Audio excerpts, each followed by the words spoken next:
Okay, welcome to SSA-01.1.2. That is Stardrifter Solo Adventure. This would be adventure number 1. We're in location number 1. That matters. And this is adventure 2. Okay, adventure 2. Now, previously, our 4 main characters, we've got Selma, we've got Malachi, we've got Dremmer, and we've got Crate. They are mercenaries, and they've been hired to find a guy named Pilo Roja and ask him for a piece of information. Now, they have no idea where this guy is, and they're going to have to follow a bunch of clues to finally get to him. They were hired. We have a calendar going here. They were hired on week 13. They have until the end of week 17 to complete their mission. If not, they do not get paid the bulk of their money because the information won't be any good to the client after that. Oh, you can't see. What am I talking about? So at that stage, they're just going to have to give up if it goes to there. And there are lots of ways that they could lose time here. They already did at the very beginning of the adventure. Last time, they lost time by going to the wrong place, and this is all determined by die rolls. So today, it is 5-day. That's equivalent to a Thursday, and it is day 88088 of the year 471 GT. That's somewhere in what we would consider the 27th century. And they are, yesterday, they went to another location, 087 on 4-day. They went there. It was an office where Pilo Roja used to work. He doesn't work there anymore, but they wanted some information. And almost immediately, the people who worked there, they all pulled guns and started shooting at them. Well, that wasn't very friendly. And those people paid the price for it because none of them walked away. But in the smoking ruins, they were sifting through, trying to get some information, right? Now, we'll go over some of the expenses, but right at the moment, I want to pick up what's happening. Now, first off, remember, we are on a space station. It looks like this. This is a model of it from the outside. The outer ring there, that spins for simulated gravity. There's also artificial gravity that smooths everything else, everything out. And it's like a city in there. There are streets, there are shops, there are homes, there's buildings, etc., etc. And these spokes have elevators in them as well as apartments and other shops. And in the middle is the hub.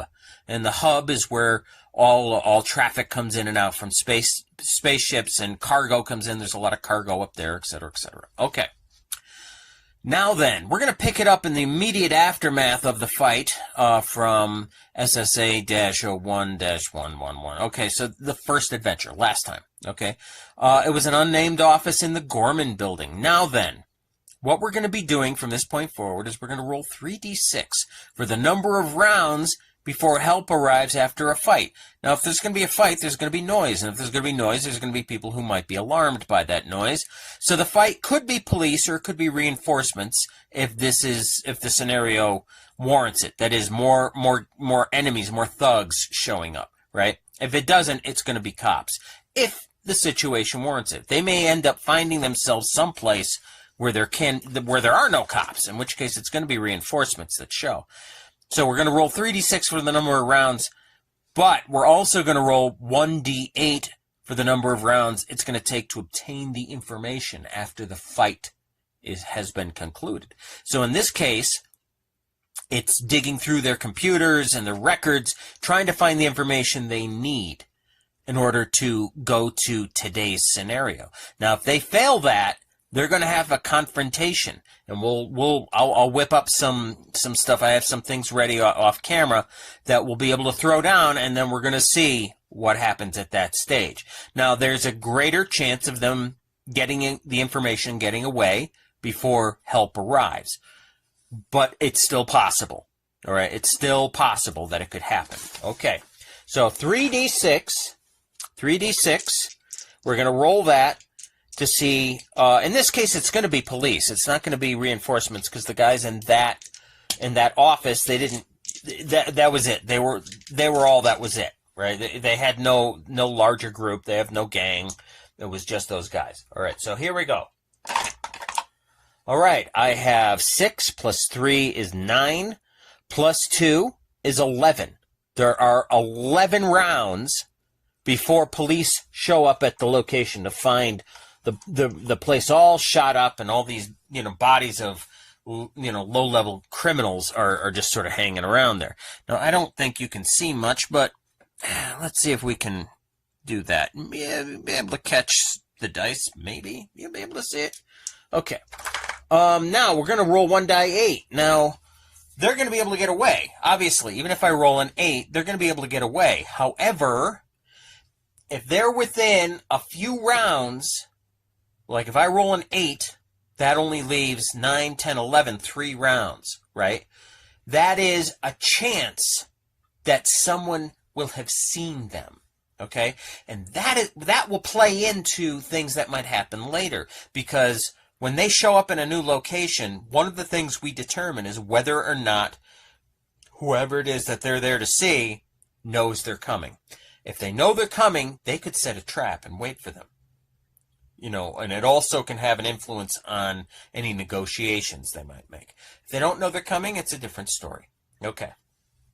Let's just see. All right, we rolled a 5. They have 6 rounds before the police show up. They're fine. They're fine. Okay. So all that did was just say they got their information and they got away before they could be seen. That's all that does. Okay.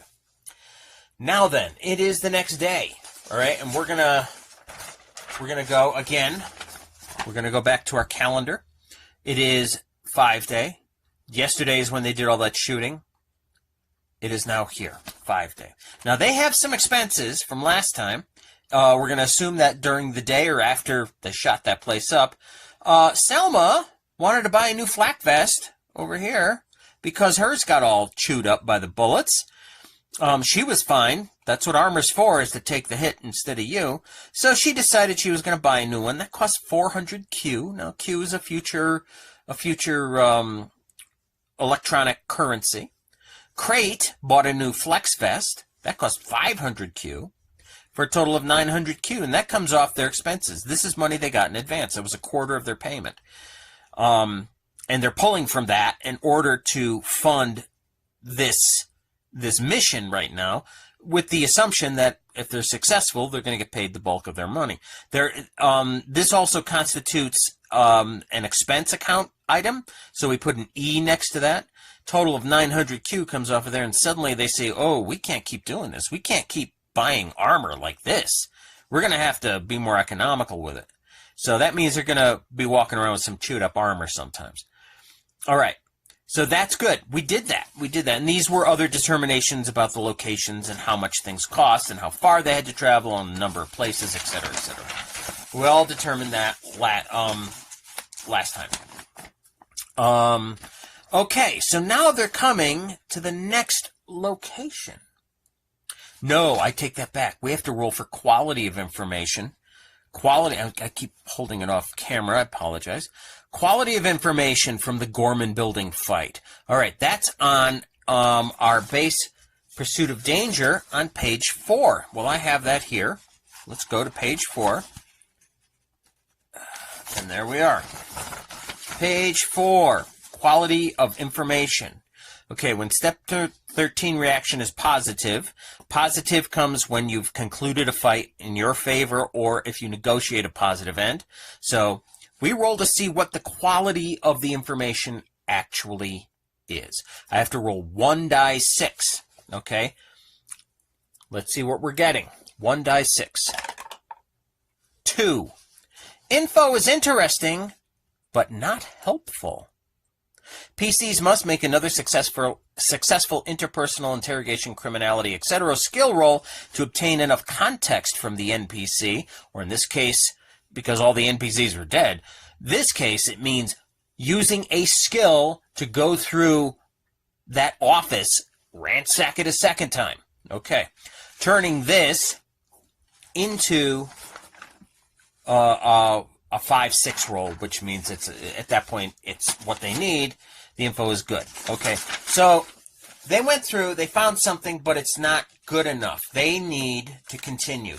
They're staying there. What did we say? We rolled a 5 last time. They have 6 more rounds, but I still have to roll an 8-sided die for them to get away clean. Perhaps the police are going to show up, and if that's the case, we're going to have a situation. We're going to have a situation. Okay, let's see. 1 die 8. 1. You see that? That's a 1. Okay. The way that works out is that they spent 2 rounds. I'm sorry, they spent 5 rounds digging through everything, right? Aha, I have information. Someone says, wait, there's no address on here. Look for the address. Look for the address. They looked for the address. They found it in 1 round. All right, they had 6 rounds to get away. Now they only have 5 rounds. I'm going to roll percent dice. Okay, I'm going to roll percent dice. And they have a 20% chance per round. Let's see, no. How do we want to work this? I was originally going to roll within, if they were within 4, they're within 5. Yeah, so they're fine. They got away. Yeah, they got away. I was going to roll, if they were within 4 of getting away, then we have to roll dice, percent dice. And it would be a 25% chance that they would be noticed. And if they got away, 25% chance per point they were within the max that the police were going to show up. It's a little complicated, but they, long and short of it, they got away. They got away just fine. Okay. Whew. All right, now it's the next day. The next day, they have to go to the Shady Grove Cocktail Lounge. That turns out that's just down the street. Now here, if you can see this is the Gorman building. The Shady Grove was right down the street. So apparently Pilo Roja used to come right down the street to the Shady Grove Cocktail Lounge for lunches when he was there. And they found some old receipts that he was trying to submit, or maybe they paid, maybe that office they paid lunches, or maybe he had to meet somebody there and they covered that expense. Either way, they found a clue that led them here, and it's right down the street.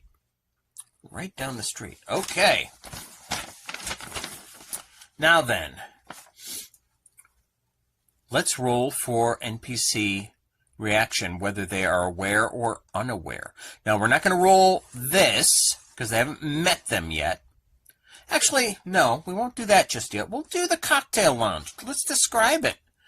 The Shady Grove Cocktail Lounge, small but somewhat upscale bar and exotic entertainment.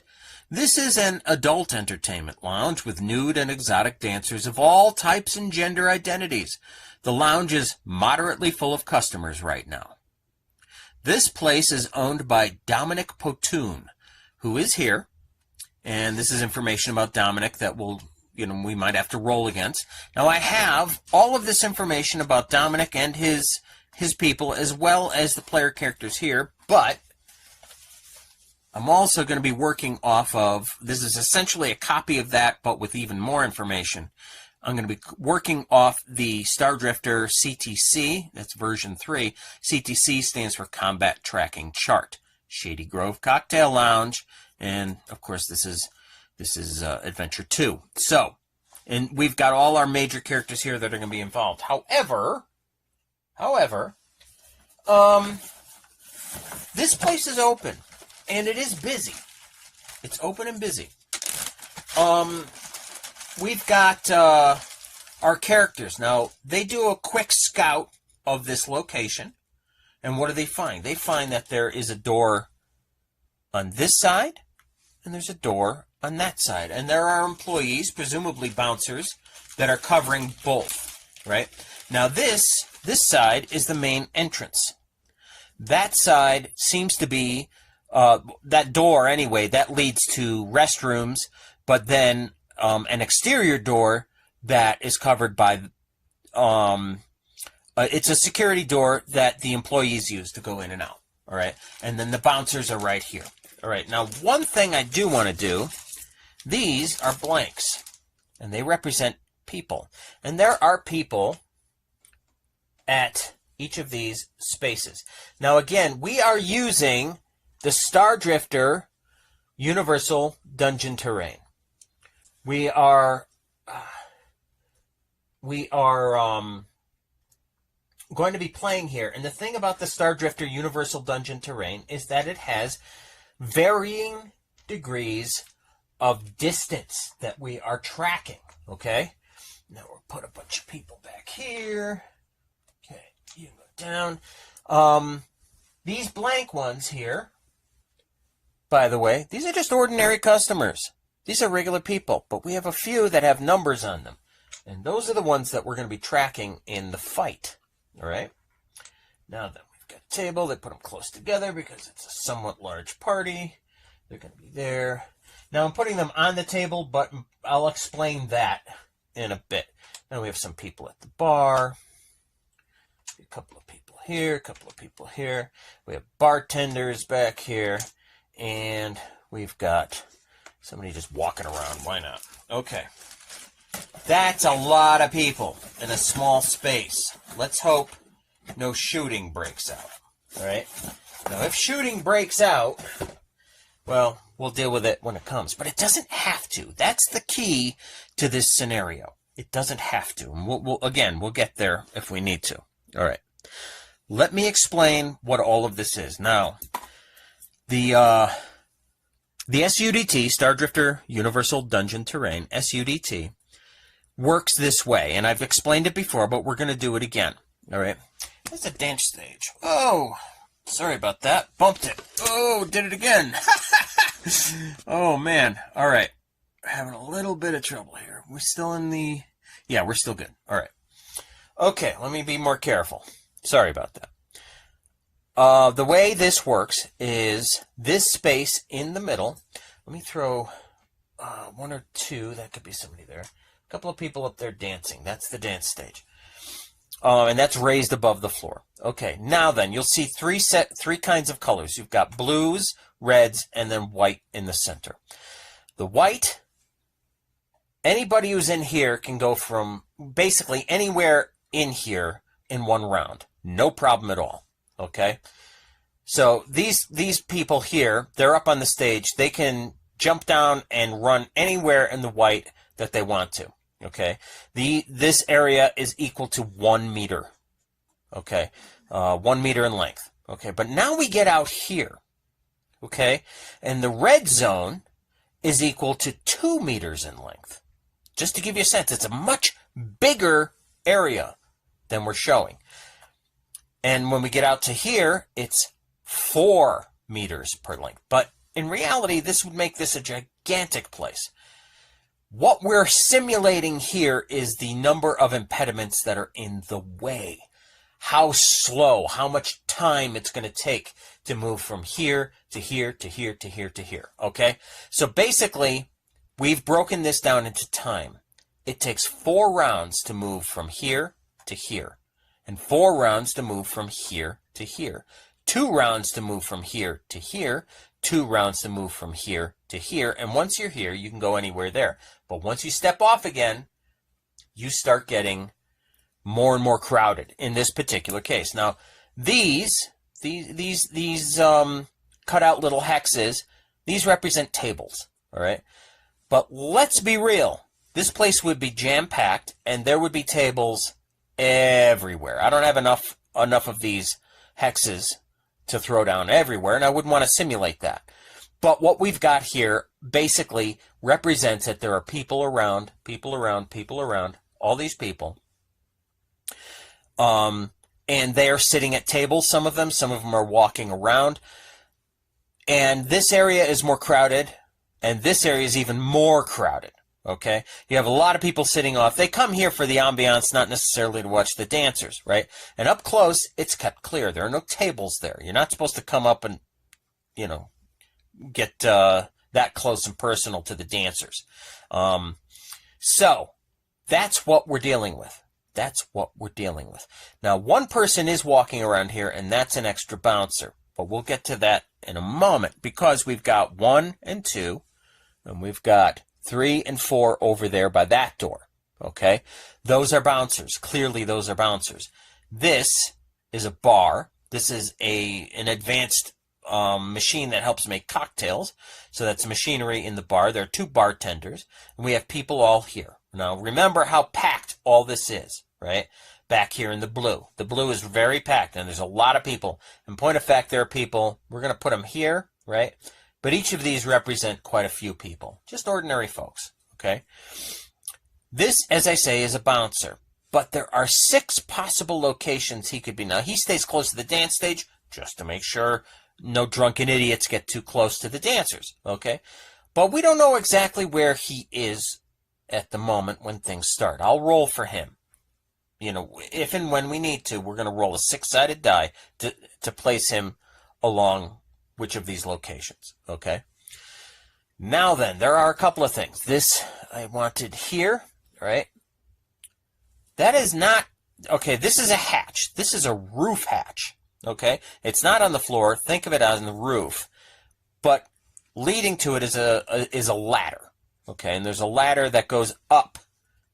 Okay, this normally I use it as a thing in the floor, but let's assume it's going up to a roof hatch. That little spot is the roof hatch, and that's the hatch. Now I'm putting this on here to indicate that the hatch is closed. Why do I have that? Because our characters, we have to decide where they want to go. They've been scoping this place out. Maybe they even walked in at some point to take a look around, and then they walked out. That's Dominic Potoon. He's sitting at his table, okay? Now then, sitting at a table right nearby are 2 of his bodyguards, okay? He's got another bodyguard sitting at the table. Right now, Potoon doesn't have anybody else at this big table. Potoon owns this place, and if anybody would know where Pilo Roja was, or could be found, it would be Potoon, all right? Now again, we have tables all over the place. That table's got a dot in it. Don't worry about that. That's just a table, okay? Now, our player characters, they're over here. They're not inside. We're gonna take them off for the moment. Okay, they're here. They have to decide whether they want to go in the front or whether they want to go in the back. Now, remember our map. Okay, remember our map. This is the Shady Grove Cocktail Lounge. The front is here. The back dumps right onto a street, right? It's just an unmarked door on that side, right?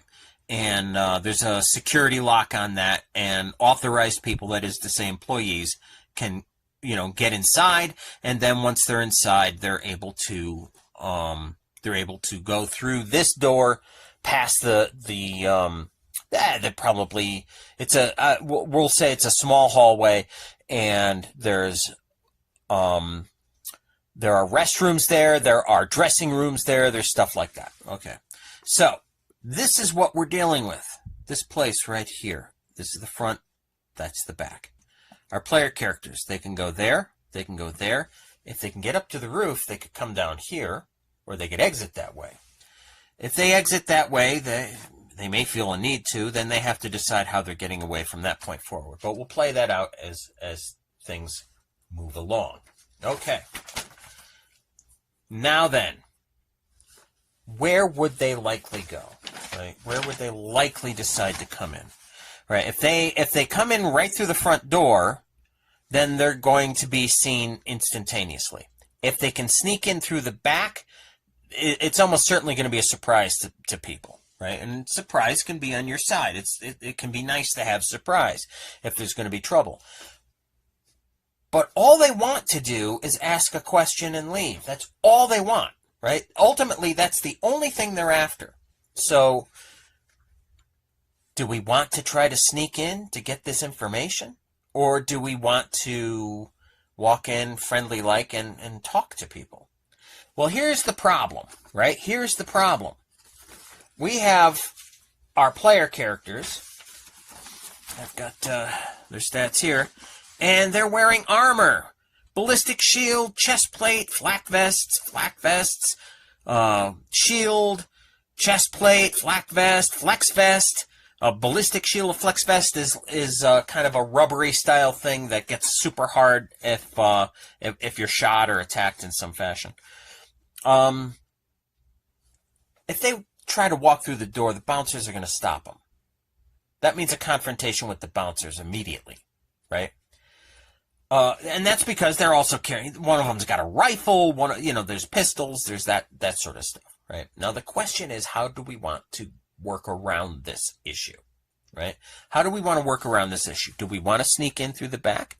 If we sneak in through the back, if that's a thing, we're going to have to roll dice against a skill, probably a computer skill or possibly criminality or something like that to get through the lock on the outside, on the outside door in the back to get through there. And then they can hover around there and wait for trouble, or the moment they walk in with weapons openly brandished, it's going to be an issue. Now, the pistols can go into a pocket and maybe they can get through without a problem. But walking in with body armor it's going to trigger everybody, right? Body armor isn't illegal to wear, right? It's not. But instantly everybody's going to be on their their guard first off. But secondly, the bouncers can eject anybody who seems like they might be trouble. That's their job, right? So if they walk in with obvious body armor showing, then that could be a real problem. They could be ejected. We can have a fight with the bodyguards almost immediately. So what's the best route? Do we want to use the roof hatch? There's no bodyguards there, Is it alarmed? We'll roll dice.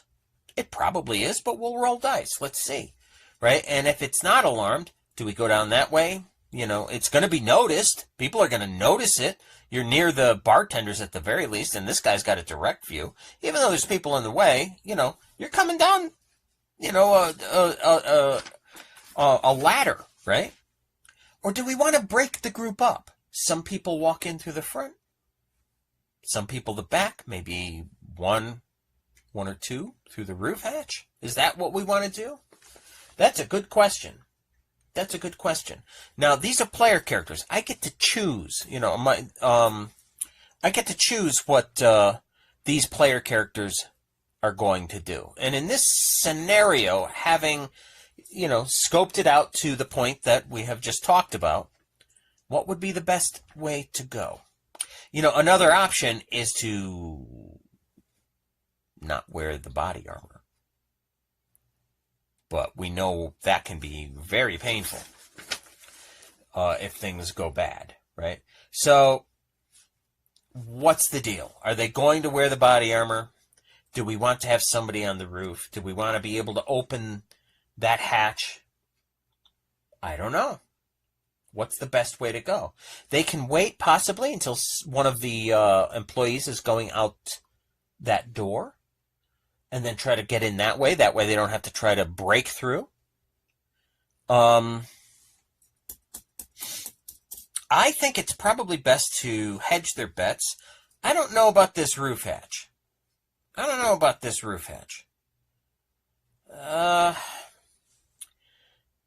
If anything goes wrong dealing with that roof hatch, they're in a kind of a bad spot because we have to find out if it's alarmed, and then can they get through the lock on it? Because, of course, it's going to be locked, right? I think I'm going to leave that. I don't think they're going to go that way. It'll be the back and the front, or the back and the front. Okay. Malachi only has a flak vest. Okay? Mal's got a flak vest and a pistol. So he can put the pistol under his coat and just probably walk in without too much trouble. He's kind of a hard-nosed looking guy, and they might notice him, but if he doesn't cause trouble, nobody's going to stop him, right? So he's going to go in the front, I think. Mal will go in the front, all right? Who's coming with him? I think Selma probably should come with him, but that means leaving behind her armor, leaving behind her ballistic shield and her chest plate, because otherwise they're going to stop her. Probably. I think they would. Okay. So, and if I think they would, and they're my player characters, it's a choice we're going to make. Does this not have any lead in it? This pencil? Let's see. Boom, boom, boom, boom, boom. Sometimes. There we go. All right, so I think that's how we're going to do this. So for this particular fight, I'm going to scratch off her ballistic shield, and I'm going to scratch off the chest plate. Ouch. Okay. Well, let's hope it's not an ouch. Okay, and then Dremmer and Crate are going to come in through the back. Now then, they all have communication devices. They can all talk to each other, right? So what we can do is try to time this in such a way that when an employee goes out, Dremmer and Crate stop the door and sneak in, right? Now, security might be covering back there. We're going to roll some dice to see if there's some kind of coverage, a camera or sensors. But there are no employees who will stop them, right? There might be dancers, there might be customers in there.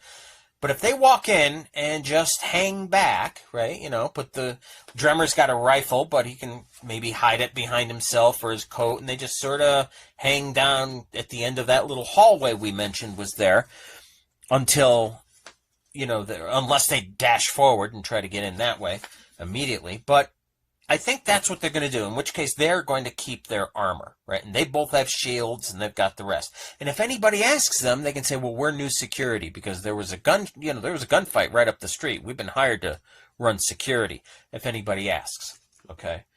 And that might work. But we have to decide, and they have to wait until someone is going out that they can try to stop the door. Now, that we're going to make that a percent chance, right? I would say they've got a pretty good chance of stopping the door in time, and getting through the door. I would say 50-50. That seems fair to me. So let's do 50-50. Dark is high. 14. They're able to do it. All right. So this is the way it works. We've got Selma and Malachi right outside waiting until they hear from Crate and Dremmer, who say, we're in. Okay. So Crate and Dremmer are over there. I'll put them on the side here for the moment. All right. And Selma and Malachi come through the door here. Now then, place is really crowded, and they have to look around and find where this guy is. Now, they scoped it out, so they know he's probably over here, but they got to make sure of things, right? Where is everybody? We got, bouncers here who are checking them out. And I'm going to actually even roll for the bouncers. They get a save, right? There's, this is 1 and 2, okay? So bouncers 1 and 2, I'll roll off of this chart here. Their saves are 8s. And if I roll, then they're going to keep their eye on them. They don't have any reason to stop them just yet, but they're going to keep their eye on them because their hackles are up, right? It's like, there's something shady about these two. All right, so first guy, he rolls an 11. No, they seem fine to him, or he doesn't pay attention. Something grabbed his attention, right? This guy rolls a 9. He almost does, but then that same thing caught his attention, and they're like, is that something we need? Nah, I don't think so. They've made it through. They're not alerting anybody. Okay, they're in. They're in back behind the door. Now then, security, as we say, probably something is covering that. We're going to give it a 50-50 chance. If there is, then we're going to have to deal with that. All right? 50-50 chance. 92. No, there isn't. They're back there. Maybe security was lax. Maybe they had security on it, but it's broken. Maybe, who knows? They're just hovering outside these doors, right outside these doors. They can get in one round flat. Okay. All right. That's where we are. Now then, we have to determine a couple of things. And here we are. Okay. We're going to do odd, even. It says PCs are aware, unaware. It's supposed to be NPCs, not PCs. Non-player characters are aware or unaware that these characters are coming. All right. But again, one more thing. We're going to determine where this bouncer is. All right. And that's a 6-sided die. So we're going to put him here. He's going to be along one of these sides. Got a 2. All right, didn't say what it was, so it would be 1, 2, 3, 4. Wait. 1, 2, 3, 4, 5, 6. Do it again. Okay. 6. Okay. And then we're going to go 1, 2, 3, 4, 5, 6. Okay. I've got 1. All right. So this guy is standing there at the moment. That's a bouncer. Okay. Bouncers are not armed, but they are big and they are tough and can probably punch pretty hard. Okay. These guys may be armed. They're bodyguards. They've been scoped out. All right. Our characters want to talk to this guy. So they're going to have to make their way over there. All right. Bit by bit by bit. All right. It's going to take 4 rounds to get here. And same with him to get past these guys over here.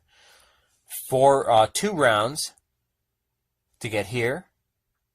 And if they go here, they can walk directly over. Now, what does that mean? That means it determines where he's going to be by the time they get over there. And if anybody here notices them. Including these bouncers back here. All right.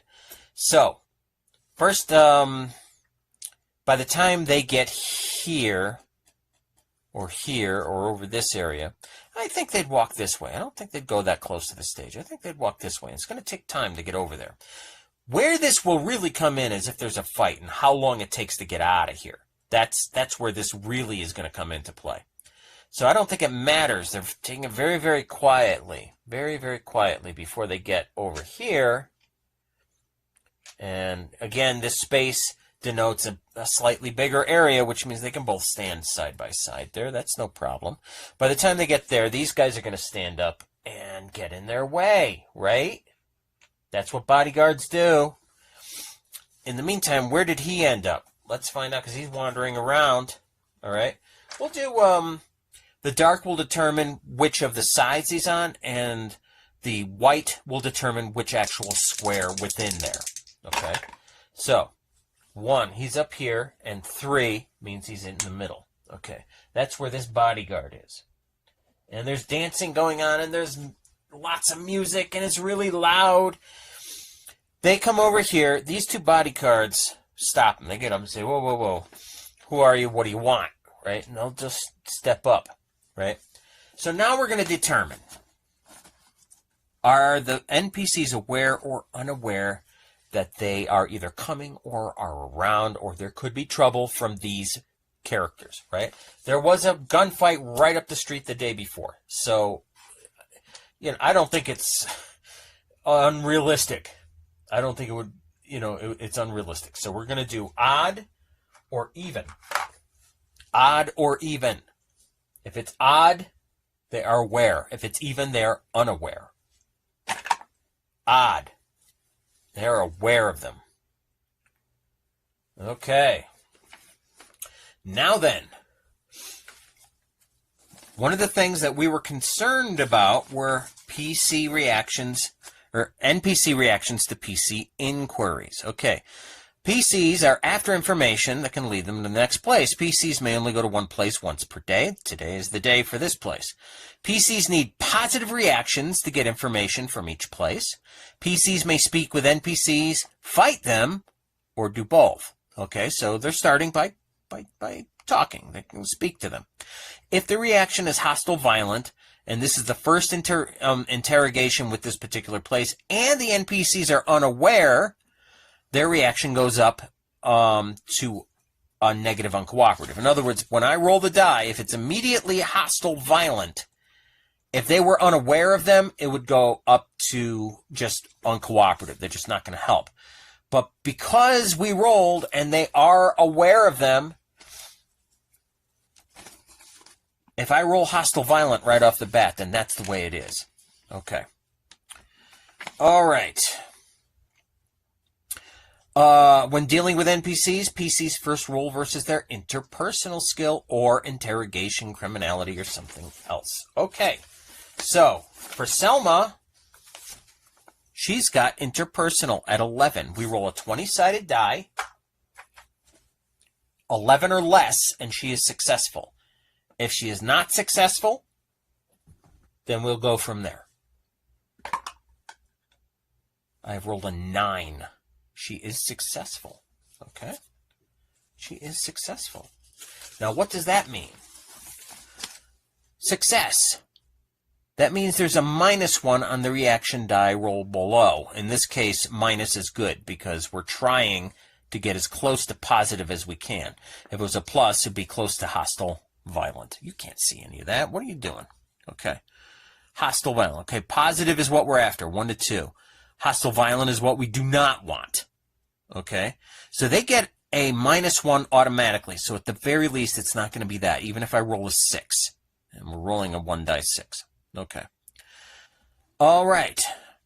We can only roll once per day to get a positive reaction, but we can try again tomorrow if we fail that. If we get a negative uncooperative reaction, we may attempt bribery. Bribery allows for another roll or another skill roll. Okay, so we get to do it again if we do bribery. Bribery costs 1 die 6 times 10Q. Okay, so in this case, we might bribe these guys to get close to him, right?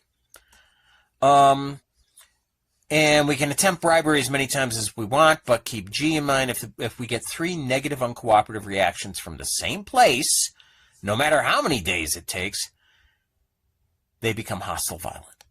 Right. So instead of rolling for a reaction, we may simply choose to fight. Well, we already said we're not. We're gonna talk to these guys, see if we can. So this is where we're gonna go. All right, we're gonna roll 1 die 6, 1 die 6, and we're gonna subtract a 1 from it. Okay.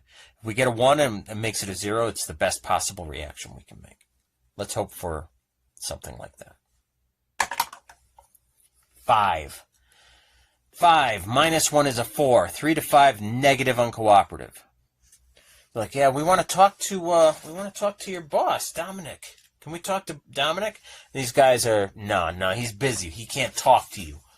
You know, you're gonna have to come back another time or go away. He can't talk to you guys. Right? That's what they say. Well, maybe we can make a deal of some sort. Now keep in mind, oops, that hatch is still on. We didn't open that hatch. Keep in mind that Dremmer and Crate are listening in on this right down that hallway. Okay.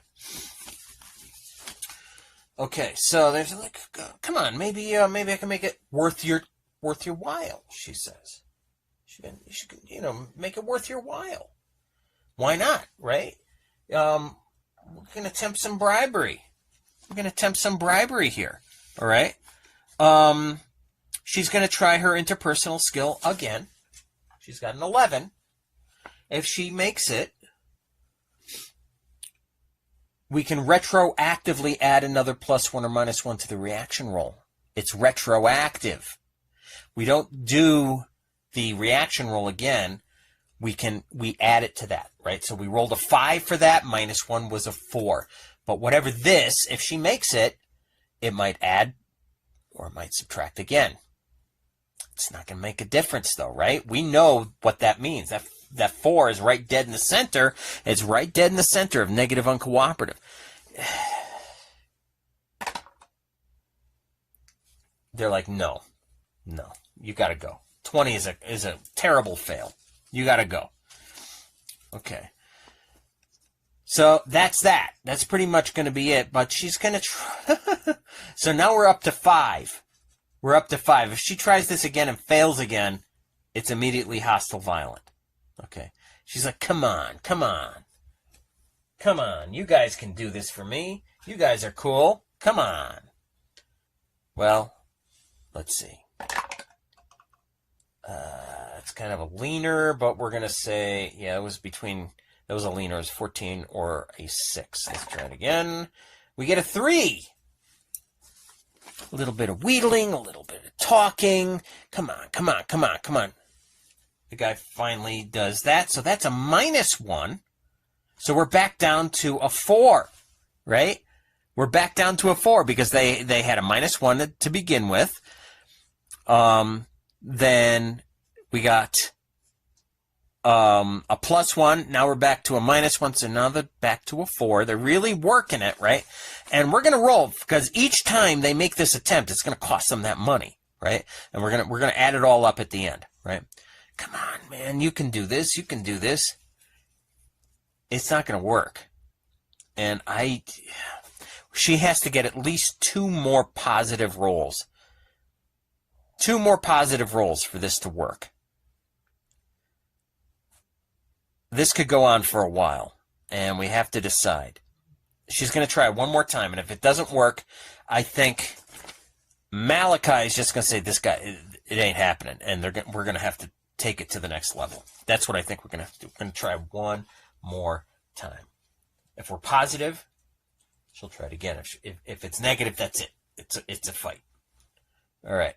One more time. 11 or less. 4. She did it. Okay. She did it. All right. So that was 1, 2, 3. 3 tries. All right. One more time. Come on. And she's like really buttering this guy up, right? Really buttering the two, and they're like standing there and they're really chatting it up, right? One more time. Can she do it? If she fails, Malachi's like, no, that's it. 13's a fail. Okay. Now, in the meantime, before because he's about to say, forget it. We got to do this. And he's going to call it in. All right. Because that's the kind of guy he is. All right. But in the meantime, that was 4. All right. That was 4 times she was throwing money at them. And it's all electronic. So she's doing it from her, wrist computer type of thing. She's like, do. And then, the money's going over that way. All right. So that was 4 times. All right. So we 1 die 6 times 10. All right. That's 3, and here's 4. All right. All right. So we've got 4, 5, 6, and 11 times 10 is 111 Q. Right now, again, we want to keep track of this because they're working from a budget. Right? They're working from a budget. It was 110, so we're going to mark that now. 110, and that's 4 bribes. That didn't go anywhere. It cost them 110, and they're still going to fight. They should have just saved their money and opened up. All right. Mel's like, no, it ain't working. All right, so these guys have no idea about the guys in back, right? So they're going to come kicking in the door. And here we go. We got them there and there. And we're going to have one after one and one after the other. And they've got their weapons, all right? They've got their weapons. But these are unarmed bouncers. Do they really just want to gun these guys down? I don't know. I don't think so. Now, an unarmed bouncer, when a pistol or a rifle is shoved in their face, are they likely to fight? I don't think so. I think at least we need a nerve roll, okay? Now, what I've put together is a combat cheat sheet, and this has got all the combat skills and information that we need, all right? So, nerve is on page 3. Okay. And here's nerve. All right. Okay, now the way nerve works is it depends on what type of NPC you are and what your association with the main situation is, right? So these guys are employees, a degree of loyalty or interest in the current situation. Most private security and mercenaries, random criminals in a gang. All right, so I roll a 10 or less, and these guys aren't going to try to fight, all right? Or at least I'll do a 1 and then the other. Okay. So, we'll do this. All right. That's number 4, the one next to Dremmer. He rolls a 14. He immediately he sees the gun and he goes for it. He's going to stop this guy. The guy next to Crate. He rolls a 20. He's going to go for it. No, I take that back. No, I have to roll equal to or less. Equal to or less. 10 or less. I'm going to re-roll it. I got confused. I'm going to re-roll it, and I already forget what the guy did. All right. So the guy next to Dremmer, 10 or less. 14. He's like, no, man. The guy next to Crate, 15. These two guys, they say, you two, you take off and you keep running. We see you, you're dead. They immediately run out that door, and they're gone. Okay, they're off the board. They're out of the game. Okay. That happened immediately. In the meantime, we're going to have to, I think we're just going to shoot. That's what I think. Okay. I know Malachi's going to do it. Malachi's rough. He's going to try to shoot this guy. He's tired of him being in the face. The guy was like, giving him the eye. And he's like, I don't like that. He's got kind of a hair trigger anyway, so. Rolls an 11. Okay. All right, so now we're looking at our numbers here. Okay. Malachi, his skill with a pistol is a 12. Okay.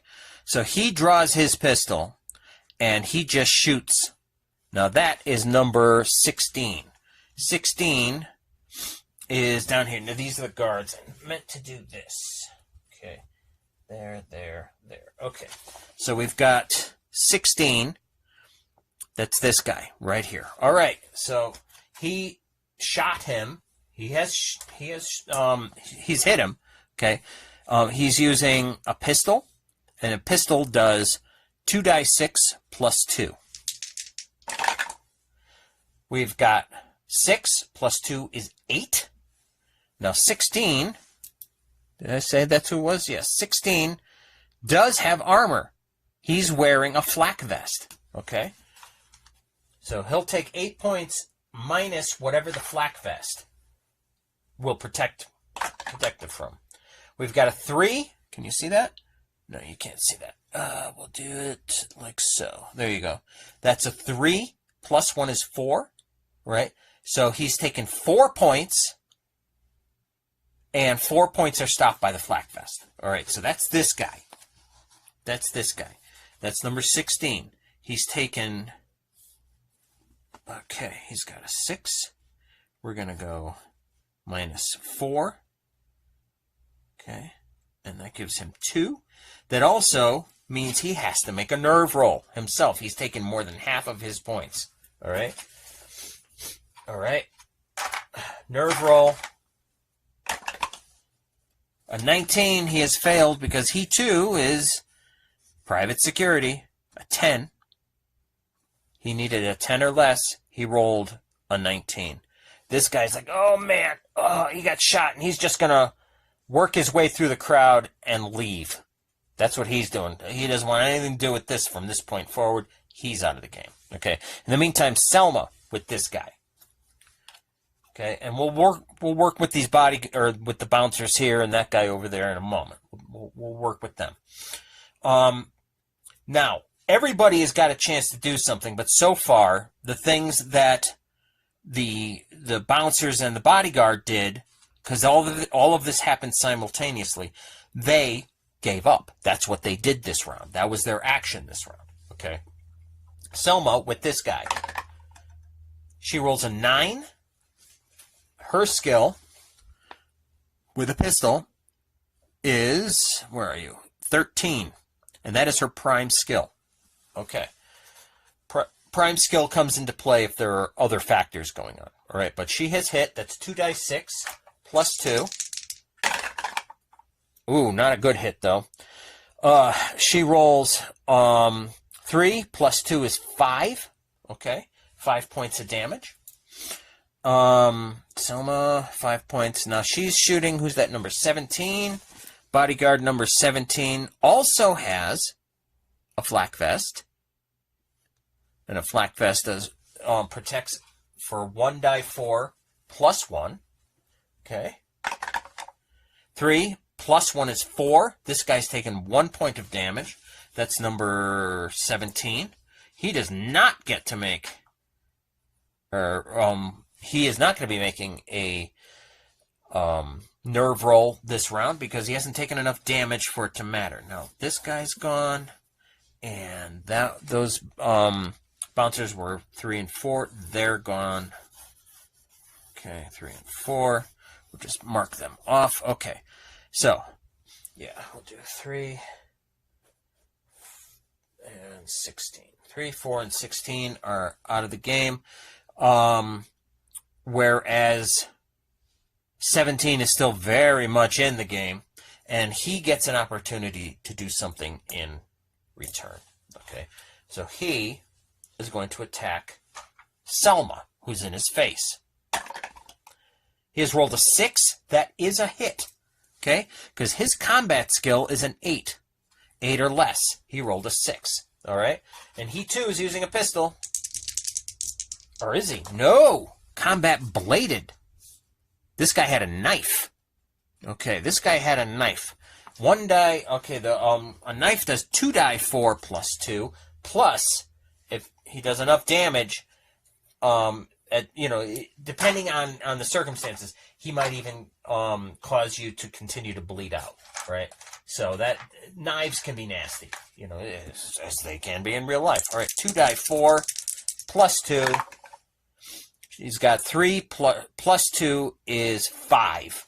All right. Now she, as we said, this would normally not be an issue at all, but as we said, Selma has, she's not wearing her shield. She's not using her shield, and she's not wearing her body armor. That's what allowed them to get this far without a fight, but that was it. All she's got is her flak vest. That's 1 die 4 plus 1 that it will protect her from, right? This guy has done, what did I say, 5 points of damage? 4 points of damage to her, yeah. 2 plus 1 is 3. All right, so she takes a point. I believe she takes a point of damage off of her stamina, right? So she's still fine. That's just a scratch. She's fine. Okay. Now, in the meantime, we've got this guy, and we've got this guy. Now, what are the odds that they noticed that over there versus this over here?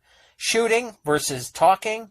I think they're looking at the shooting, which means they don't really... I think. All right. 5 to 6. 5 and 6, they notice those guys. Everything else, they're focused on here. All right, and so we'll do... green is for Potoon, and white is for that guy. 5 or 6, they've noticed them. Otherwise, they're only looking at them. All right. They're only looking at them. All right. They don't even know they are there. All right. Okay. So, Potoon pulls out a pistol. This guy jumps up and starts working his way through. But remember, it's really hard to move here. Right? There's so many people. There's so many things in the way. People are, at this point, guns have gone off. People are screaming. People are shouting.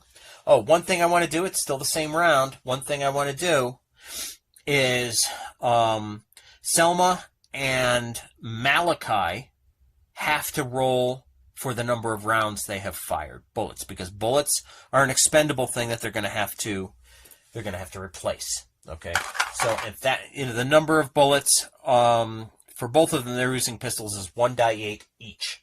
Okay, so that's there. All right, so brown is Malachi and white is Selma. Okay, Mal fired 8 rounds, and that's, hurt that guy and he ran off, and Selma fired 2. So let me mark those off. Right, I have the number of bullets they have in their magazines right now. They have reloads. They do have reloads, but we're going to be aware of this, okay? So now Malachi had 16 left over because he had fired some last time. So now he's only got 8, okay? Selma has fired 2. She also had 16 from last time, and now she's got 14, okay? And... this bouncer over here, has he noticed them? I'd say the odds are even less. I'm going to say 1 and 6. You know, or rather, if I roll a 6, he noticed them and is going that way. Otherwise, he's coming over this way. He saw them when they first walked in with rifles and guns. He's heading that way. So he can step into there in 1 round. Now it's going to take him 2 rounds to get to the next one, 2 rounds to get to the next one, 4 rounds to, it's going to take a long time. There's so many people. People are screaming, they're moving, they're shouting. Some people, even over here, they may not even have heard the gunshots. The music is so thumping and loud. Dancers. Have they noticed? I'm going to give them a saving throw. These are just average NPCs. And their saves are, let's see, do I have them down? I don't think that's one thing I put on my checklist, but let's see. I might have. No, I didn't include that. All right, so I know off the top of my head, I believe they have to roll a 9, I think, to save. Is what I think they need to, there's 2 of them. We have a 20, we have a 16. Neither of them have noticed that, or, in fact, the shooting right next to them, because they're right in the middle of this music, and they're dancing away, and the lights and the strobe, and they don't know. The gunshots might have been part of the music, for all they know. They haven't noticed the problem just yet. So they're still standing and dancing, which means anybody over here, they're not quite panicking yet. People who are right near here, they're panicking. Okay, they're panicking. And because of that, movement's even slower. All right, so they're kind of stuck here. He's kind of stuck. They're all kind of stuck right there. All right, and that is the end of the round. No, I didn't do these guys, did I? I didn't do these guys. They're way over here. I'm going to give them a save. Their saves are listed. I'm going to give them a save. All right, dark is the close guy. Light is the other guy. All right. That is their 1 and 2. Their saves are 6. No, I'm sorry. Their saves are 8s, 8 or less. Okay. We got a 15. We got a 6. This guy noticed this, right? This guy noticed this. Now, they're all wired in. So the moment this guy noticed it, he can alert the other people, right? So he noticed it, which means he's alerted, which means they're going to start moving in. All right. But it's going to take them a long time. It's going to take them a long time. Okay, it's going to take them 4 rounds to go to here. And we'll count that off. And, yeah, we'll just count it off. Let's see. Where's 4? 4 is here. Okay. This die is for these 2 guys trying to move through that dense crowd and all those people, right? All those people. All right, and that is the end of the round, all right? Now then, Potoon can take a shot. Now, there's tons of people in the way. It's going to be a hard shot, and it's going to be difficult. In a way, it counts as cover for them if he decides to shoot. They want information from this guy, right? But as the fight yesterday proved, they don't necessarily need them alive to get the information. They can go through his personal communication device that he has on him. Everybody's got one in this time period. They can find the information they want off of his corpse if need be. So, Malachi, who I didn't even include his damage. He actually has an extra damage that he could have done. I forgot it. I'm not going to count it this time.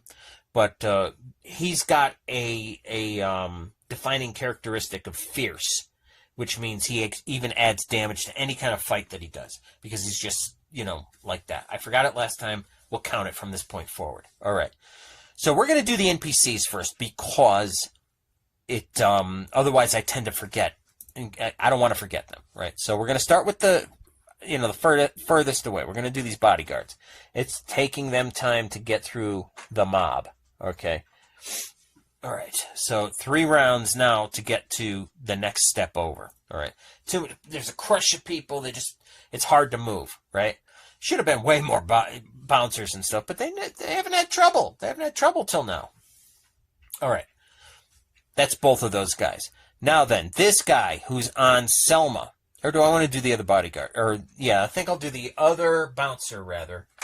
The other bouncer, it's going to take him 2 rounds to go from here to there. He went there that last time, so he's at 2 rounds this time. and it'll take him 1 round from this point forward to move over further.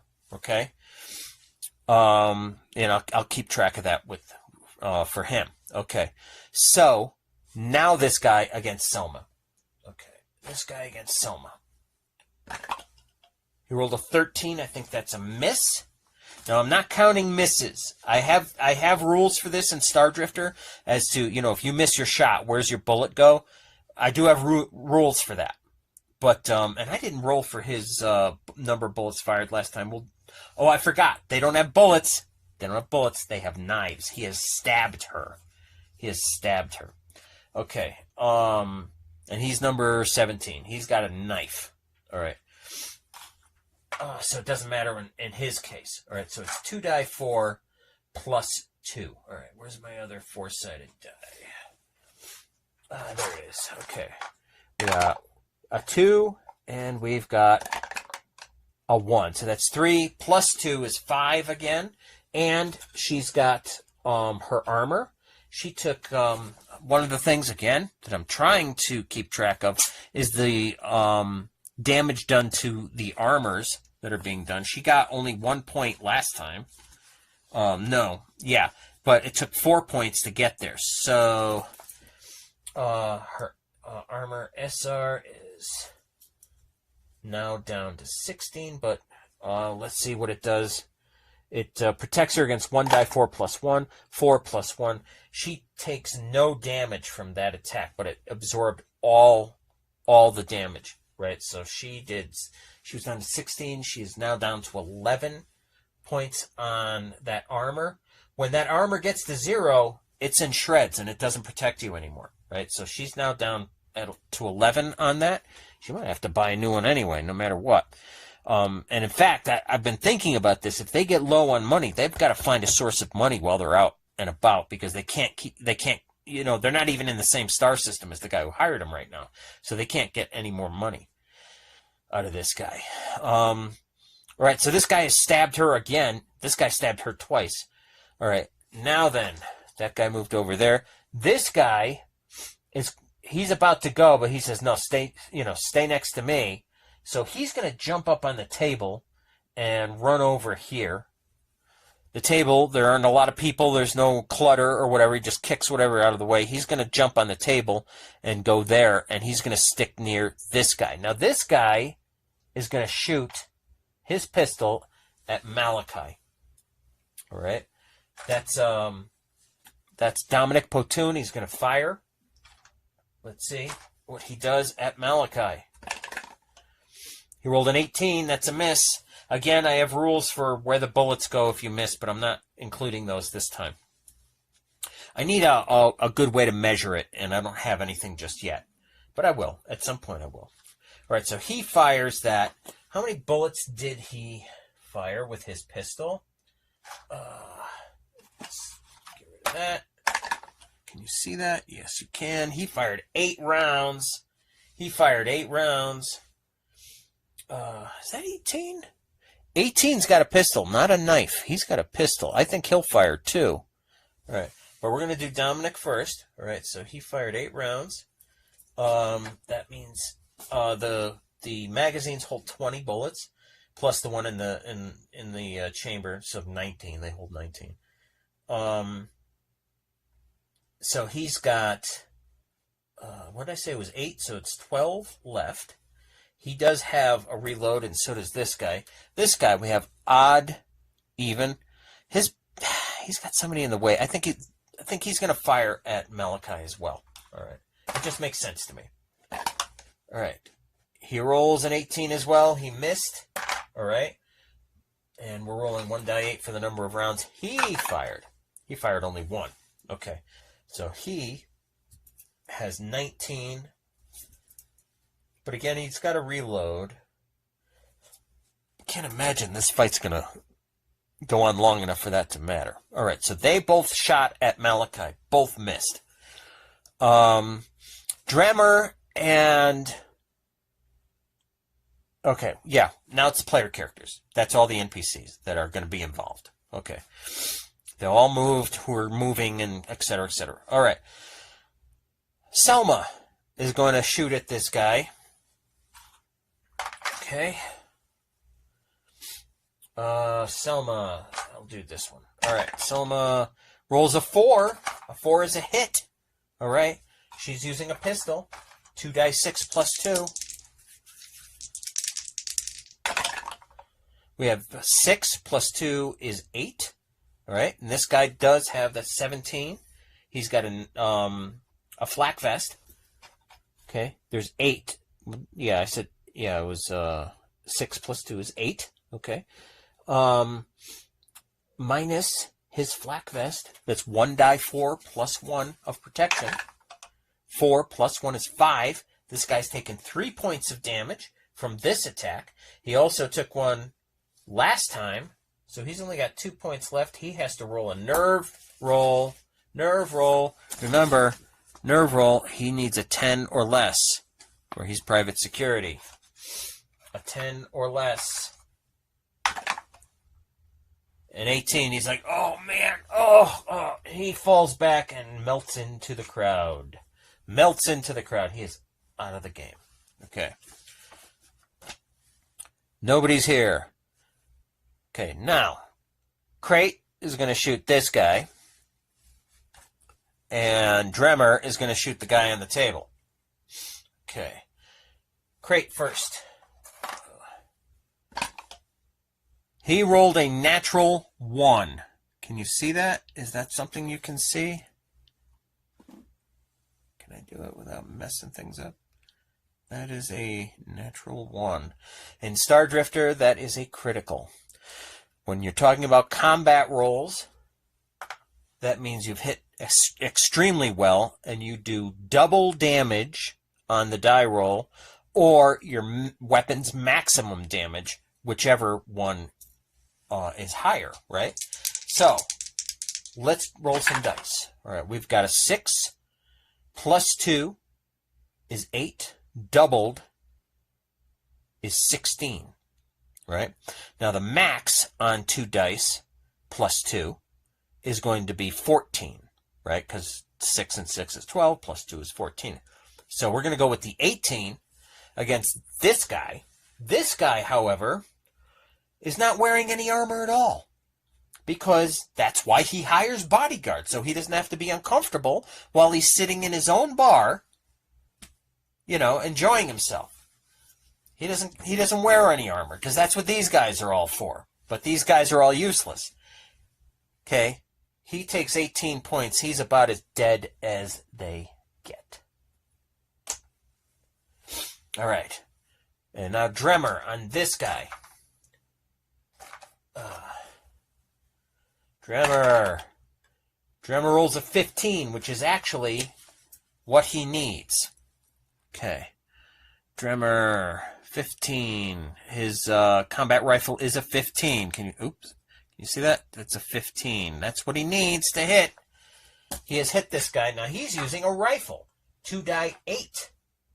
2 die 8 plus 2. All right, here's my other one. 2 die 8 plus 2. We've got 6 plus 3 is 9. Plus 2 is 11 points. This is number 18, is it? 18. Okay. Okay. Yeah, 18. And he's wearing just flak vest. He's just wearing a flak vest. All right. 18. 3 plus 1 is 4. So we said 11 points, right, of damage. Minus 4 is 7 points. This guy's only got 6. He's dead. He's out of the game. He's down. Well, I'll leave him laying face down. Let's do that. He's laying face down. That was 18. On the table. Just, he's down. All right. Now then, we still have bouncers who don't necessarily know what's been going on.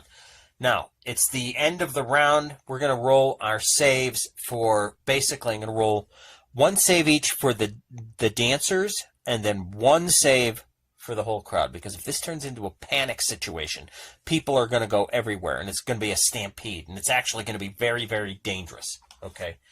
All right. So we've got the dancers. What are their saves? One of them has just noticed what happened and starts to scream. Okay. Now then, that's going to add an influence on the rest of the crowd who are watching the dancers. They're taking their cue from everything is centered on the dancers, right? One of them noticed the guns over here, or maybe here. Either way, gunshots, and notices that the gunshots, it's not in the music. It's not a sound effect in the music. It's real, all right? The crowd rolls a 6, which is going to save. This place turns into total pandemonium. Total pandemonium. We don't have to worry about these bouncers. They can't get anywhere. They're going to get carried out by the crowds that's trying to get out. These guys have to dive out of the way or try to, but they're going to get carried out with the crowd because they're right by the door. So the real problem here is these two, all right? They're kind of stuck inside this place. Now, how are they going to get out? There's first off, we have to see if we can get that information. If they can get this guy's wrist device, we call it a wrist comp or wrist computer. If they can get over there and get it before they get, well, first off, what did we say last time? 3 dice 6 to determine how many rounds it's going to take for help to arrive. All right. In this case, it's probably still going to be police because they had a gun battle right up the road. I think there's going to be a larger police presence in the area. This guy also is connected. There could be mobsters here that could show up more, but I think the cops are going to be the ones that show, and that means the other mobsters aren't going to start, pulling their guns and firing. All right. We've got 7, 8, 9 rounds before the police start showing up. All right. Now, in the meantime, this place is in pandemonium. There's a crush. I'm going to give both these characters saves each round. If they fail their save, they take 1 die 4 damage from being crushed or trampled or hit or whatever. Right. So each round. Now they need 2 rounds. He needs 2 rounds to go to here. Then 4 rounds. 4 rounds. Man. All right, so how many times? Basically, that's a total of 1, 2, 3, 1, 2 plus 4 is 6, plus 4 is, 6 is 10, plus 4 is 14, and then plus 4, that's a lot of rounds. That is a lot of rounds. All right. I'm not going to roll that many dice. I'm going to give it a blanket amount of damage that he's going to be taking. So let's do, I think 3 die 4 plus 2 total damage to either one of them, to both of them, just to get over to this guy. In the meantime, the police will have arrived. Okay, so the question is, what are they going to do? Okay, the police have arrived. Right, by that time, because it's going to take that many rounds to get over through the crowd and try to get there. All right, so Malachi is taking 4 plus 2 is 6, plus 2 more is 8 points, plus 2, 10 points of damage on Malachi. Okay, so Mal had 9 stam. That's all gone, and he takes 1 point of HP damage. So now he's at 9. Okay, and Selma, who's already been hurt, she's getting the same treatment. Okay, she takes 4 plus 3 is 7, plus 2 more is 9 points of damage off of her stamina. That's what she had left. No, she had 7. She's down to she is down to 8 hit points. There's a cut on her head. She's been wrenched. She's been kicked, buffeted, knocked to the ground, stomped on, etc. by people screaming, people trying to get out of this place. Police have arrived. You hear the police whistle. There's all sorts of chaos, right? So they've gotten over to him and have gotten a hold of his wrist comp. They're over here when the police are making their way in, all right? In fact, the police were making their way in while they were still trying to get to him. but they can't get over here, and they don't necessarily know what's going on. There's too much of a crush. There's too many people. But the police, one of the things they're trained to do is crowd control. They can get this place under control. I'm going to give them 1 die 4 to get people under control, which will allow them to move through here quickly. Okay? One round. Somebody's got a bullhorn or whatever. The lights have gone up. They've immediately gotten everybody to stop moving, stop getting in the way. All the people have panicked the most have gotten out. So they've gotten this place under control. There are police in here, okay? There are police in this place. Still a lot of people. There are police. Our characters are stuck there. What are they going to do? In the meantime, while all of this was going on, what would have been the smartest thing to do? The smartest thing to do would have been to ditch their armor and their weapons. Just throw them on the floor. Throw them under under a table somewhere, right? Just get rid of them for when the cops show up, all right? Now then, I'm going to give them both a save, all right? If they make their saves, they've gotten away with it. If not, someone will either point them out. I don't think a police officer will have noticed with this kind of crowd, but I'll give an officer an opportunity to notice. Okay. So first off, Selma, saved. She rolled a 1, no problem at all. She's gotten rid of her armor. She's gotten rid of her pistol. And Malachi, a 10, I think, saves for Mal. His save is a 12. Okay. By the time the cops show up, they're just 2 people crouching on the floor. Oh, I don't know what's going on. And Mal is wearing a brand new wrist comp. He's like, oh, this guy got shot, I guess. I don't know. I came over to try to help, but I don't know. He's dead. Oh, all right. So the police, that's what the police would, that's what they would say to the cops if the cops have noticed them ditching anything. All right. So, nobody in the crowd noticed them doing it. So I would say the police have a much less chance because they would have started doing it immediately. So yeah, I'd say they're clear.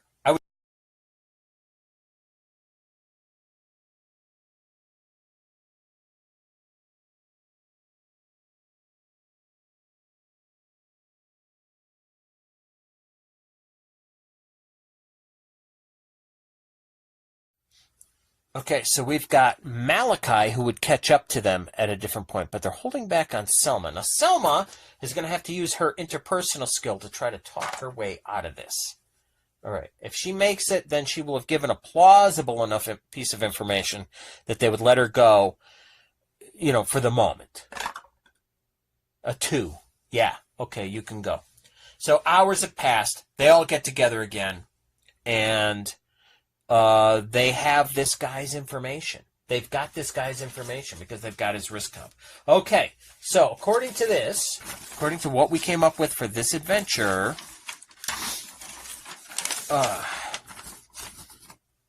we've got to figure out the quality of information. That was from the previous. All right, so quality of information, we have to roll 1 die 6. All right, we have a 1. Info is interesting but unhelpful. PCs must make another successful interpersonal interrogation, criminality, etc. roll. In this case, they have no one to talk to, but maybe they can't crack this thing. They have to, somebody's going to have to use their computer skill, which I believe it is Selma who's got computers at 11 or less. 16. She can't get into this thing. And I don't think anybody else has got computers. They can give it a try. You can try any skill in the game in Stardrifter, but you have a much poorer chance. So we'll go with Malachi. No. We'll go with Dremmer. Yes, I believe. No, that's a fail. And we'll go with Crate. Crate failed. They can't do it. They can't crack into this guy's wrist comp. He's got security on it. They can't do it. They're going to have to take this and get this done. That's going to cost them time. All right? That's going to cost them another skill roll to obtain context. Okay, turning this into a 5-6 roll. Failure at this skill roll means they must also consider the day's attempt to be a failure. They can return the next day and run through step 12 once again. All right, so in this case, again, we're not doing the reactions or any of that. In this case, it's going to be the next day they're going to have to track somebody down to crack this thing for them. And we'll deal with that next time. So they have something that might give them a clue as to where to go next. But boy, are they raising chaos on this station. And I think things are going to start getting much, much harder for them from this point forward, since everybody's going to be on edge. All right. Thanks. Thanks for watching.